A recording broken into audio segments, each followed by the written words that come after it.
why, 'cause the man Tando, huh?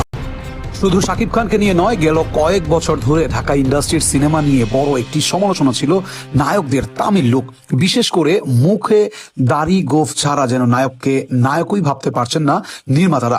এসব নিয়ে সমালোচনা থাকলেও সাম্প্রতিক সময়ে সফলতাও কিছু এসেছে এসব লুকের ছবি থেকেই। আমার কি হলো? যদিও অনেকেই বলার চেষ্টা করেছিলেন শাকিব খান যেখানে একাই একটা ইন্ডাস্ট্রি হয়ে উঠেছেন, সেখানে তাকেও কেন অন্য ইন্ডাস্ট্রির ট্রেন্ডে গা ভাসাতে হবে, যার শেষে প্রতিচ্ছবি মিলছে, শুটিং চলছে সোলজার সিনেমার প্রথম লুকেও।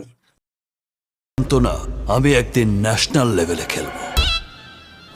রক্তে মাখামাখি যেন তার সাম্প্রতিক সিনেমাগুলোরই আরেকটি আগ্রাসী প্রতিচ্ছবি। মন পরিস্থিতিতে অনেকটা যেন শান্তির এক বার্তা ছাড়িয়ে গেল সোশ্যাল মিডিয়ার হ্যান্ডেলে। সোলজার ছবির নতুন লুক প্রকাশ হলো, যাতে দেখা গেল ক্লিন শেভ আর গোফে সাজানো নতুন এক শাকিব খানকে, যেন রিয়েল সোলজার তিনি। সঙ্গে লেখা your soldier at your service.